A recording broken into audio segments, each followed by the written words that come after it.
தப்பு நடக்கும்போது அந்த தப்பை தட்டி கேட்காம இருக்கிறதும் அமைதியா வேடிக்கை பார்க்கறதும் அந்த தப்புல பங்கெடுக்கிற மாதிரி தான். மக செய்யறது தப்புன்னு தெரிஞ்சோ தட்டி கேட்காத அம்மா நடக்கிற தப்பை எடுத்து சொன்னப்போ கண்டுக்காம விட்ட கணவரால கொல்லப்பட்ட ஒரு அப்பாவை பொண்ணு. 1999 பாண்டிச்சேரியில பிரபலமா பேசப்பட்ட பார்வதி ஷா மரணத்துல இருந்த மர்மங்களை இந்த எபிசோடு உங்களுக்கு முழுசா சொல்ல போகுது. ஹியூமன் போடியமுடன் இணைந்து எம்டிஆர் ரெஸ்டாரண்ட்ஸ் பெங்களூர் மற்றும் மையா பப்ளிஷிங் வழங்கும் section 302 A Tamil True Crime Podcast.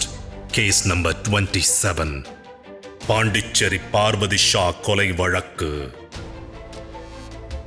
1999 July 14 Pondicherry வடக்கு காவல் நிலையத்தில் இருந்த டெலிபோன் விடாம அடிச்சுக்கிட்டே இருந்தது.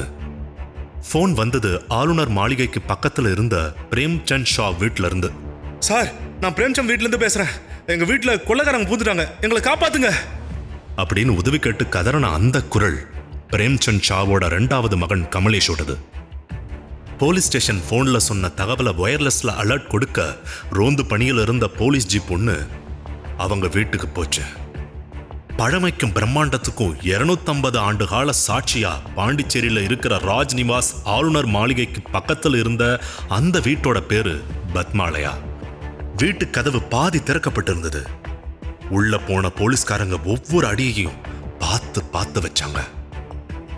வீட்டு ஹால்ல இருந்த பொருட்கள் களைஞ்சு சிதறி கிடந்தது. கமல் ஷா ஒரு மூலையில உட்கார்ந்திருந்தான். என்னாச்சு தம்பி? கொள்ளைக்காரங்க ஓடி போயிட்டாங்களா? அவங்க எத்தனை பேர் வந்தாங்க? எப்படி இருந்தாங்க பார்க்க? இப்படி கேள்வி அடுக்கினார் இன்ஸ்பெக்டர்.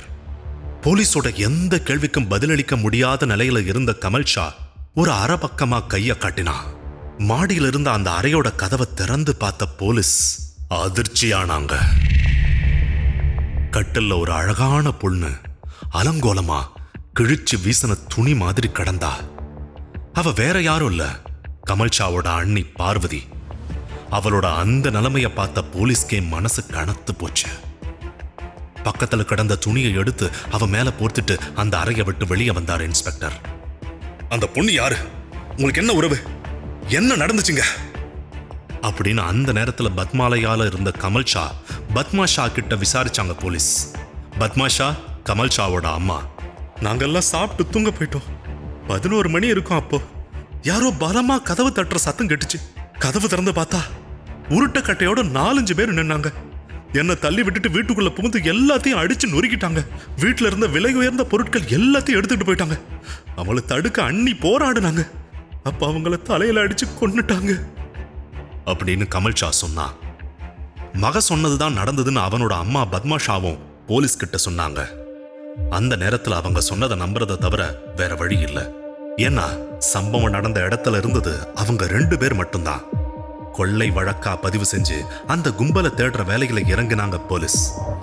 இருந்தாலும் பார்வதி கிடந்த அலங்கோலமான நிலை இன்ஸ்பெக்டருக்கு சந்தேகமாவே இருந்துச்சு. கொள்ளைக்காரங்க கிட்ட ஒரு பொண்ணு தைரியமா சண்டை போட்டிருக்கா. கமல் ஷாவும் பத்மாவும் தடுக்கலையா? கொள்ளைய தடுக்காட்டியும் பரவாயில்ல, அவங்க வீட்டு பொண்ணை காப்பாத்தவாவது போராடி இருக்கலாமே அப்படின்னு அவரோட மூளையை தின்னுட்டு இருந்துச்சு பல கேள்விங்க. பார்வதியோட உடல் பாண்டிச்சேரி அரசு மருத்துவமனைக்கு பிரேத பரிசோதனைக்காக அனுப்பப்பட்டுச்சு. பார்வதி இறந்த செய்தி கேட்டு அவளோட குடும்பம் ஆடி போயிட்டாங்க. ஏன்னா 3 அண்ணனுங்க, அம்மா அப்பான்னு இருந்த குடும்பத்துல பூத்த ஒற்றை மலர் பார்வதி ஐயர். அவரோட அப்பா நடராஜ ஐயர் அரவிந்தர் ஆசிரமத்துல வேலை செஞ்சுக்கிட்டே ஆன்மீக சேவையும் செஞ்சுக்கிட்டு இருந்தாரு. ரொம்ப வசதியான குடும்பமா இல்லாட்டியும் பார்வதிய அன்பும் பாசமும் கொட்டி சீராட்டி வளர்த்தாங்க. பெண் குழந்தை வேணும்னு ஆசைப்பட்ட நடராஜ ஐயருக்கு 3 பையனுங்களுக்கு அப்புறம் கடைக்குட்டியா பிறந்தவ பார்வதி. பார்வதினா தூய்மை, ஞானம், மறுபிறப்பு, தாமரை, லட்சுமின்னு பல அர்த்தம் இருக்கு. இந்த எல்லா அர்த்தங்களுக்கும் பொருந்தி போற பொண்ணா இருந்தா பார்வதி. கமல் ஷாவோட அப்பா பிரேம்சந்த் ஷா குஜராத்ல இருந்து வந்து பாண்டிச்சேரியில செட்டில் ஆனவர். அவங்க குடும்ப பிசினஸ் ஆன தங்கம் மற்றும் வைர நகை விற்பனைய பாண்டிச்சேரியில செஞ்சுக்கிட்டு இருந்தாரு. அவருக்கு ஆன்மீகத்துல ரொம்ப ஆர்வம். அரவிந்தர் ஆசிரமத்திலேயே பெரும்பாலான நேரம் இருப்பாரு. ஜூலை 14 கூட அவர் அரவிந்தர் ஆசிரமத்துக்கு போயிருந்த நேரத்துல தான் அவங்க வீட்டுல அப்படி ஒரு சம்பவம் நடந்துச்சு. நடராஜ ஐயர் குடும்பமும் பிரேம்சந்த் ஷா குடும்பமும் சந்திச்சுக்க வாய்ப்பு கொடுத்துச்சு அரவிந்தர் ஆசிரமம். 2 குடும்பமும் அடிக்கடி சந்திச்சுக்கிட்டதால குடும்ப நண்பர்கள் ஆனாங்க. பார்வதி ஐயர், ரவிஷா, கமல்ஷா, பத்மாவோட அண்ணனுங்கன்னு எல்லாரும் ஒரே ஸ்கூல்ல படிச்சாங்க. ஸ்கூல், வீடு, ஆசிரமம்னு இவங்களோட நட்பு ஸ்ட்ராங்கா இருந்தது. குழந்தையிலே அவ்வளவு அழகோட இருந்த பார்வதி கல்யாண பருவத்துல தங்க விக்கிரகம் மாதிரி இருந்தா.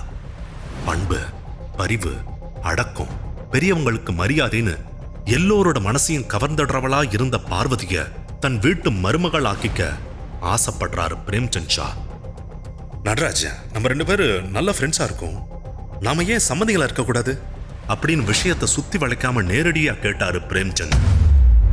அப்படி ஒரு நினைப்பே இல்லாம இருந்த நடராஜ் ஐயர் பிரேம்சந்த் ஷா கேட்டதுக்கு என்ன சொல்றதுன்னு தெரியாம திகைச்சு போனாரு. என்னப்பா, என்னோட சம்மதியாக உனக்கு விருப்பம் இல்லை போல இருக்க அப்படின்னு மறுபடியும் பிரேம்சந்த் கேட்க, அதெல்லாம் ஒன்றும் இல்லை பிரேம்சந்த், உங்க வசதிக்கும் எங்க குடும்ப நன்மைக்கும் ஒத்து வராதுன்னு தான் யோசிக்கிறேன் அப்படின்னு தயங்கி சொன்னாரு நடராஜ் ஐயர். வசதி என்னப்பா, உன் பொண்ணு குணத்துக்கு முன்னாடி பணம் காசெல்லாம் ஒரு பெரிய விஷயமே இல்லை அப்படின்னு பிரேம்சந்த் சொன்னதை கேட்டு உச்சி குளிர்ந்தாரு நடராஜ் ஐயர். குடும்பத்துல கலந்து பேசிட்டு சொல்றேன்னு சொன்னவரு அன்னைக்கே இதுக்கு ஒரு முற்றுப்புள்ளி வச்சிருந்தா இன்னைக்கு பார்வதி உயிரோட இருந்திருப்பாங்களோ என்னவோ. தெரியாத யாரோ ஒருத்தருக்கு கல்யாணம் பண்ணி கொடுக்கறதுக்கு ரொம்ப வருஷம் பழகின பிரேம்சந்த் ஷா குடும்பத்திலேயே பார்வதிய கல்யாணம் பண்ணி கொடுத்தா அவ பக்கத்திலேயே இருப்பா. வசதியான குடும்பம், அதனால எந்த கஷ்டமும் இல்லாம வாழ்க்கையில நல்ல நிலையில இருப்பான்னு நடராஜ் ஐயர் மனைவியும் அண்ணனுங்களும் நம்பினாங்க. பார்வதியும் கூட பிரேம்சந்த் ஷாவோட மூத்த மகன் ரவிஷா மேல நல்ல அபிப்பிராயம் வச்சிருந்தா. அதிர்ந்து பேசாதவரு, அமைதியானவரு, சின்ன வயசுல இருந்தே சேர்ந்து வளர்ந்தவருங்கிறதால கல்யாணத்துக்கு ஓகே சொன்னா. எல்லாம் ஒண்ணு கூடி வர கல்யாணம் முடிவாச்சு.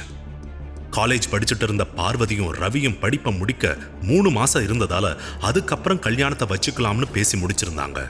கல்யாணம் முடிவானதுக்கு அப்புறம் பார்வதியும் ரவியும் காதல் பறவைகளா காலேஜ், பீச்னு பாண்டிச்சேரியில பல ஸ்வீட் மெமரிஸை ஏற்படுத்திக்கிட்டாங்க. இவங்களோட சந்தோஷம் அவங்க குடும்பத்திலேயே இருந்த ஒருத்தரோட கண்களை உறுத்துதுன்னு அப்போ யாருக்குமே தெரியல. ரவிஷா பார்வதி ஐயர் கல்யாணத்தை பாண்டிச்சேரிய வியந்து பார்க்கிற மாதிரி பிரம்மாண்டமா நடத்தினாங்க. உள்ளுக்குள்ள ஆத்திரம் கொப்பளிச்சுக்கிட்டு இருந்தாலும் அதை வெளியில காட்டிக்காம சந்தோஷமா இருக்கிற மாதிரி கல்யாணத்துல சிரிச்ச முகத்தோட இருந்தான் கமல்ஷா. அண்ணனோட கல்யாணத்துல தம்பிக்கு ஏன் ஆத்திரம்னு குழப்பமா இருக்கா? அதுதான் இந்த கேஸ்ல முக்கியமான விஷயமே. கமல்ஷா பார்வதிய ஸ்கூல் டேஸ்ல இருந்தே ஒன் சைடா லவ் பண்ணிட்டு இருந்தா. ஒரு வேலண்டைன்ஸ் டே அன்னைக்கு கமல்ஷா பார்வதி கிட்ட ப்ரப்போஸ் பண்ணா. ஆனா பார்வதி கமல்ஷாக்கு நோ சொல்லிட்டா. விடாம பல நாட்கள் பார்வதிக்கு தொந்தரவு கொடுத்தான் கமல்ஷா. தன்னோட முடிவுல பார்வதி உறுதியா இருந்தா. கொஞ்ச மாசத்துக்கு அப்புறம் கமல்ஷா அவளை தொந்தரவு செய்யறத நிறுத்திட்டான். அதனால அவன் மனசு மாறிட்டதா நினைச்சா பார்வதி. அவன் வெளிப்படையா அவளை தொந்தரவு செய்யறத நிறுத்தினானே தவிர அவன் மேல இருந்த காதல் குறையவே இல்லை. பார்வதி மறுத்ததால அந்த காதல் கோவமா வெறியா மாறி இருந்துச்சு. கல்யாணத்துக்கு அப்புறம் பல கனவுகளோட ரவிஷா வீட்டுக்கு வந்தா பார்வதி. அவ தலையெழுத்து மாதிரியே பேரும் பார்வதி ஷான்னு மாறுச்சு. அவளோட ஆசைப்படியே சில மாதங்கள் ரொம்ப மகிழ்ச்சியா போச்சு. படிப்பு முடிச்ச ரவிஷா அப்பாவோட ஜுவல்லரி பிசினஸையே கையில எடுத்தாரு. பிசினஸுக்காக அடிக்கடி ராஜஸ்தான், குஜராத் போயிட்டு வர்றது வழக்கமா இருந்தது. ரவிஷா வீட்டுல இல்லாத நேரத்துல கமல்ஷாவோட நடவடிக்கை பார்வதிக்கு நெருடலா இருந்தது. அண்ணினா இன்னொரு அம்மாவுக்கு சமம்னு சொல்லுவாங்க. ஆனா கமல்ஷாவோட பார்வையில பார்வதி மேல அப்படி ஒரு மரியாதையே இல்லைங்கிறது அவனோட செயல்கள்ல அப்பட்டமா தெரிஞ்சது. யார்கிட்ட இத பத்தி சொல்றதுன்னு குழப்பத்துல இருந்த பார்வதி பத்மா கிட்ட முதல் முறையா விஷயத்தை சொன்னா. மா, கமல் என்கிட்ட நடந்துக்கிற விதம் தப்பா இருக்கு. அவர் இல்லாத நேரத்துல இவரோட பேச்சு, பார்வையெல்லாம் எனக்கு ஏதோ நெருடலா இருக்கு. நீங்க கொஞ்சம் அவர்கிட்ட சொல்லுங்கம்மா அப்படின்னு பார்வதி நாசுக்கா அவளுக்கு இருந்த சங்கடத்தை சொன்னா. மருமக மேல இருந்த அவநம்பிக்கையா இல்ல மகன் மேல இருந்த அசாத்திய நம்பிக்கையான்னு தெரியல. பார்வதி சொன்னத பத்மா பெருசா எடுத்துக்கல. அவங்களோட அந்த அலட்சியம் கமல்ஷாவுக்கு இன்னும் தைரியத்தை கொடுத்தது. கமல்ஷாவோட அப்பா பிரேம்சந்த் அடிக்கடி ஆசிரமம் போயிடுவாரு. ரவிஷா பிசினஸ்க்காக வெளியூர் போயிடுவாரு. வீட்டுல பத்மாஷா, பார்வதி ஐயர், கமல்ஷா 3 பேர் மட்டும்தான் எப்பவும் இருப்பாங்க. புகுந்த வீட்டுல நடக்கிற விஷயங்களை பிறந்த வீட்டுல இருக்கிற யாருக்கும் தெரியப்படுத்தாம இருந்தது பார்வதி செஞ்ச பெரிய தப்பா போச்சு. 1999 எஸ்.ஜே. சூர்யா இயக்கத்துல வெளியான வாலி படத்துல தம்பி மனைவிய அண்ணன் ஆசைப்படுற மாதிரி பார்வதி விவகாரத்துல அண்ணன் மனைவி மேல தம்பி ஆசைப்பட்டான். பார்வதி கொலை நடந்த சமயத்துல அந்த படம் ரிலீஸ் ஆகி இருந்ததால பாண்டிச்சேரி மக்கள் அந்த படத்தை இந்த கேஸ்ல உதாரணமா பார்த்தாங்க. பார்வதி உயிரிழந்ததுக்கு கொள்ளக்காரங்க தான் காரணம்னு கமல் சாமும் பத்மாவும் சொன்னது நடராஜ ஐயர் குடும்பமும் நம்புச்சு. ஆனா அந்த நம்பிக்கை பொய்ன்னு பட்டவர்த்தனமாக்குச்சு பார்வதியோட ஆட்டாப்சி ரிப்போர்ட். பாண்டிச்சேரி இன்ஸ்பெக்டருக்கு அந்த ரிப்போர்ட் பெருசா ஷாக்க கொடுக்கல.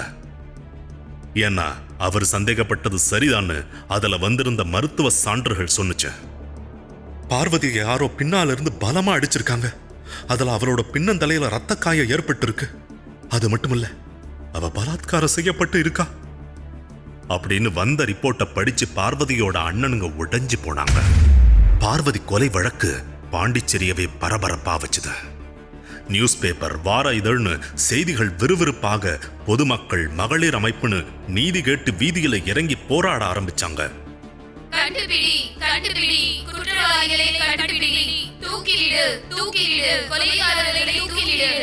அப்படின்னு பொது இடங்கள்ல பார்வதியோட படத்தோட போராட்டம் தீவிரமா நடந்துச்சு.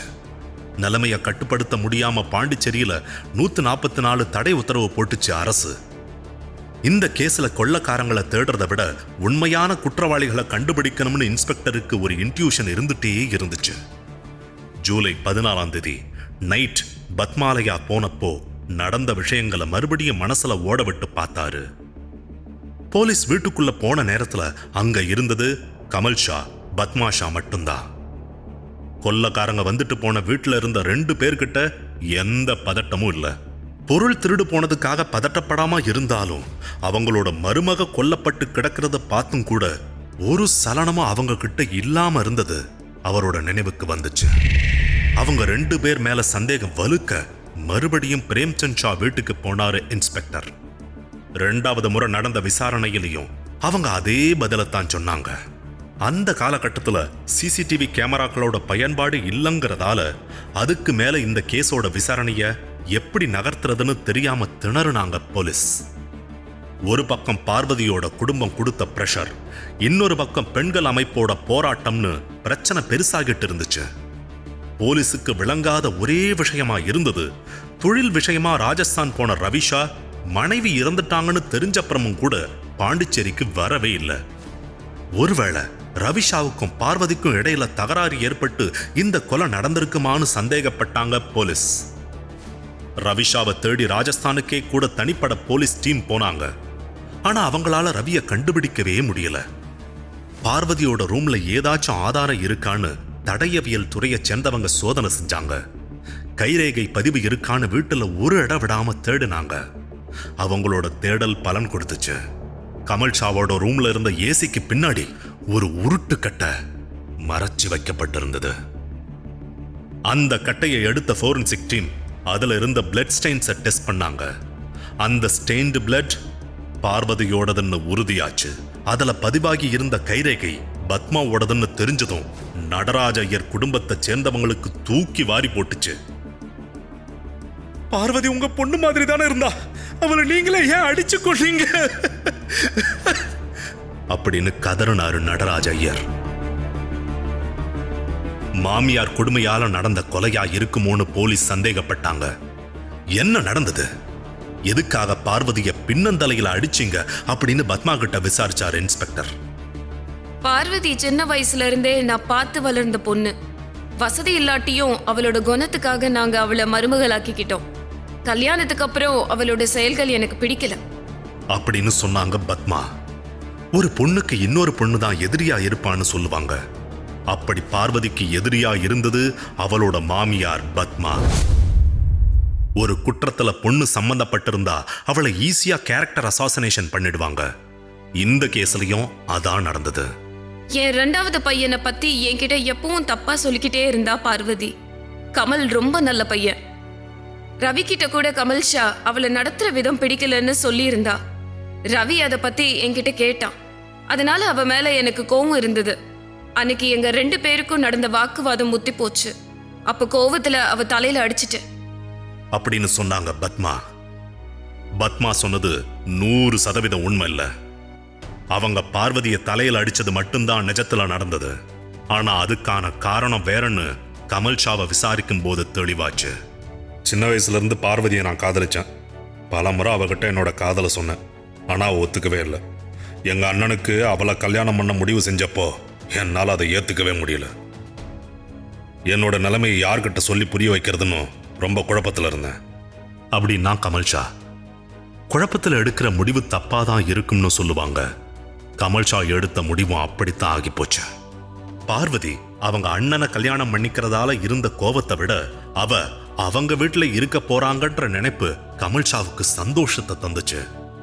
அவன் மேல எனக்கு இருந்த அபிப்பிராயத்தை நான் எதுக்காக மாத்திக்கணும்? எங்க வீட்லயே இருந்தா எங்களுக்குள்ள நெருக்கம் ஏற்படும்னு நினைச்சேன். ரவியும் அடிக்கடி ஊருக்கு போனதால பார்வதி கிட்ட நெருங்கிறதுக்கு பல தடவை முயற்சி செஞ்சேன் அப்படின்னு சொன்னான் கமல்ஷா. ஜூலை 14ஆம் தேதி அளவுக்கு அதிகமா குடிச்சிருந்த கமல்ஷா பார்வதி ரூமுக்கு போயிருக்கான். அங்க அவ மட்டும் தனியா இருந்தா. அவளை பலவந்தப்படுத்த முயற்சி செஞ்சப்போ அவ கீழே இறங்கி பத்மா கிட்ட ஓடி போய் அடைக்கலம் தேடி இருக்கா. ஆனா பத்மாவோ கமல்ஷாவுக்கு ஆதரவா இருந்தா. அதான் ரவி ஊர்ல இல்லையே, நீ கமல் கூட இருக்கலாம்ல அப்படின்னு பத்மா சொன்ன அந்த வார்த்தையை கேட்டு பார்வதி துடிச்சு போனா. 2 பேருக்கும் நடுவுல இதனால வாக்குவாதம் ஏற்பட ஆத்திரத்துல பத்மா ஒரு கட்டையால பார்வதியோட தலையில அடிச்சுட்டா. அதுக்கப்புறம் நடந்ததுதான் கொடுமையோட உச்சக்கட்டம். மயங்கி விழுந்த பார்வதிய கமல்ஷா அவனோட அறைக்கு தூக்கிட்டு போனா. அவனை தடுக்காம நின்னா பத்மா. இதுல இன்னொரு அதிர்ச்சியான விஷயம், இந்த சம்பவம் நடந்தப்போ ரவி வெளியூர் போயிட்டுதா சொன்னது ஒரு கட்டுக்கதை. அதே வீட்டுல இருந்த ரவிஷா கதறன பார்வதியோட அலறல் சத்தத்தை பொருட்படுத்தாம இருந்தான்றது விசாரணையில தெரிஞ்சது. தன்னோட வெறி அடங்கற வரைக்கும் பார்வதிய சின்ன பின்னமாக்கினா கமல்ஷா. அவன் சுய நினைவுக்கு வந்த அப்புறம்தான் அவன் பலவந்தப்படுத்தினது பார்வதியே இல்ல, அவளோட பிணத்தன்னு புரிஞ்சது. படுக்கையில மூச்சில்லாம கடந்தவளை பார்த்து ஷாக் ஆனான் கமல். விறுவிறுன்னு கீழே இறங்கி வந்தவன் அவங்க அம்மா பத்மா கிட்ட விஷயத்தை சொன்னான். விஷயம் வெளியே தெரிஞ்சா 2 பேரும் சிக்கிடுவோம்னு அவங்க போட்ட திட்டம் தான் கொள்ளை கும்பல் தாக்குதல். வீட்டுல இருந்த பொருட்களை கலைச்சு போட்டுட்டு லாக்கர் கதவை உடைச்சாங்க. பணம் நகைய ஒரு துணியில கட்டி மறைச்சு வச்சுட்டு அதுக்கப்புறம் தான் போலீஸ் ஸ்டேஷனுக்கு போன் பண்ணினா கமல்ஷா. நடந்த விஷயங்களை சொன்னான். எந்த தப்புமே பண்ணல. தன்னோட மனசாட்சிக்கு உண்மையா இருந்ததால ஒரு பொண்ணு அநியாயமா பலியானது பாண்டிச்சேரியில போராடிட்டு இருந்த பெண்களோட ஆத்திரத்தை இன்னும் தூண்டி விட்டுச்சு. கமல்ஷாவையும் பத்மாஷாவையும் கைது செய்யணும், அவங்களுக்கு தூக்கு தண்டனை கொடுக்கணும்னு கொந்தளிச்சாங்க. பணபலம் இருக்கிற செல்வாக்கான குடும்பம் ஆள்பலத்துக்கு சொல்லவா வேணும்? இன்னும் சொல்ல போனா கொள்ளக்காரங்களால தான் பார்வதி கொலை செய்யப்பட்டான்னு திட்டம் போட்டு கொடுத்ததே பாண்டிச்சேரியோட முக்கியமான ஆன்மீக அமைப்புன்னு அப்போ சொல்லப்பட்டுச்சு. அவங்களோட பக்தர்களுக்கு கலங்க வந்துடக்கூடாதுன்னு கமலையும் பத்மாவையும் காப்பாத்த தீவிரமா முயற்சி பண்ணாங்க. ஆனா மக்களோட கோவத்துக்கு முன்னாடி எதுவும் எடுபடல. குற்றவாளிகளுக்கு எதிராக நடந்த போராட்டத்துல அறிமுகம் இல்லாத ஒரு நபர் இருந்ததை கவனிச்சு அவரை விசாரிச்சா அவர் கமல்ஷாவை ஜாமீன் எடுக்க வந்த வழக்கறிஞர்னு தெரிஞ்சு அவரை துவம்சம் செஞ்சாங்க. அதோட அந்த வக்கீல் ஓடியே போயிட்டாரு. பத்மா கமல்ஷாவோட ரவியையும் கண்டுபிடிச்சு கைது செஞ்சாங்க போலீஸ். ஆனா திடீர்னு ஒரு நாள் அவன் போலீஸ் காவல்ல இருந்து தப்பிச்சு போனான். அவன் இதுவரைக்கும் பிடிபடல. போலீஸோட கேஸ் ரெக்கார்ட்ல தேடப்படுற குற்றவாளியா இன்னைக்கும் இருக்கான் ரவிஷா. வருஷம் 2000 பாண்டிச்சேரி ஜுடிஷியல் கோர்ட் கமல்ஷாவுக்கு தூக்கு தண்டனையையும் பத்மாவதி ஷாவுக்கு 2 ஆண்டு கடுங்காவல் தண்டனையையும் கொடுத்துச்சு. தீர்ப்புக்கு அப்புறம் ஜெயில இருந்தவங்க அவங்க செஞ்ச தப்புக்காக வருந்தல. ஜுடிஷியல் கோர்ட் தீர்ப்பை எதிர்த்து சென்னை உயர்நீதிமன்றத்துல மேல்முறையீடு செஞ்சாங்க. அந்த வழக்க விசாரிச்ச நீதிபதிகள் வெங்கடாச்சலமூர்த்தி மற்றும் நாகப்பன் ஆகியோர் அடங்கிய பெஞ்ச் கமல்ஷாவுக்கு விதிக்கப்பட்ட தூக்கு தண்டனைய ஆயுள் தண்டனையாகவும் பத்மாஷாவுக்கு விதிக்கப்பட்ட 2 ஆண்டு கடுங்காவல் தண்டனையை உறுதி செஞ்சோம் தீர்ப்பு வெளியிட்டாங்க. தண்டனையை அனுபவிச்சுட்டு வெளியில வந்த பத்மா கமல்ஷாவை காப்பாத்த முயற்சி எடுத்துட்டே இருந்தாங்க. ஆனா 2008 ஏப்ரல் 21ஆம் தேதி ஜெயிலுக்குள்ள மர்மமான முறையில உயிரிழந்தான் கமல்ஷா. அவன் தற்கொலை செஞ்சுக்கிட்டான்னு போலீஸ் சொல்லுச்சு. ஆனா பார்வதியோட அண்ணன்களோட தூண்டுதலால அவன் சிறையில வச்சு கொல்லப்பட்டிருக்கான்னு சந்தேகத்தை எழுப்பினாங்க பத்மா. கமல்ஷா மரணத்தை சிபிஐ விசாரிச்சாங்க. ஆனா அது கொலைன்னு நிரூபிக்க முடியல. ஒரு பையன் எங்க போனான்னு தெரியல. இன்னொரு பையன் ஜெயில இறந்து போயிட்டான். ஆசிரமத்திலேயே காலத்தை கழிச்ச பிரேம்சந்த் ஷாவும் இறந்து போயிட்டாரு. வேற வழி இல்லாம குஜராத்துக்கே திரும்பி போனாங்க பத்மாஷா. பார்வதியோட மரணம் நடராஜ ஐயர் குடும்பத்துல இருந்த நிம்மதியையும் சந்தோஷத்தையும் அவளோடவே கொண்டு போயிருச்சு. கிடைக்காத ஒண்ணுக்காக இயங்கின ஒருத்தனோட ஆசை உயிர் பலியோட 2 குடும்பங்களோட சந்தோஷத்தை வேட்டையாடுச்சு. வேறொரு உண்மை கதையை தெரிஞ்சுக்க அடுத்த வார எபிசோட மறக்காம கேளுங்க. This episode is brought to you by MTR Seattle. Indulge in the timeless legacy of the MTR restaurants and savor their world-class South Indian vegetarian cuisine, which is a true culinary journey. And Maya Publishing. Turn your literary dreams into reality with Maya Publishing, where your story finds its voice and comes to life in print. Script by Gajalakshmi Mahalingam. Narrated by Bharat Raj Ravidas. Sound design, recording, mixing and mastering by Harivu Creations, Bengaluru. Sound recorded by Aksharama Studios, Chennai. Produced by Human Podium. This podcast is based on true stories and real-life events. While we strive for accuracy and authenticity, certain aspects such as dialogues, pacing, and narrative sequences may have been enhanced or reconstructed for dramatic and entertainment purposes. Our intention is to provide a compelling and engaging listening experience, while staying true to the essence of the stories being told. Keep in mind that some details may have been altered or considered for storytelling reasons. Listeners are advised to use their discretion. We may refer to specific individuals or groups by their names in order to share their stories, insights, or historical accounts. These references are intended to provide context and understanding and are based on publicly available information. We want to emphasize that these references are made solely for the purpose of providing accurate information and fostering deeper knowledge about our culture and society. We strive to approach these discussions with sensitivity and commitment to treat all individuals and their stories with respect and sensitivity.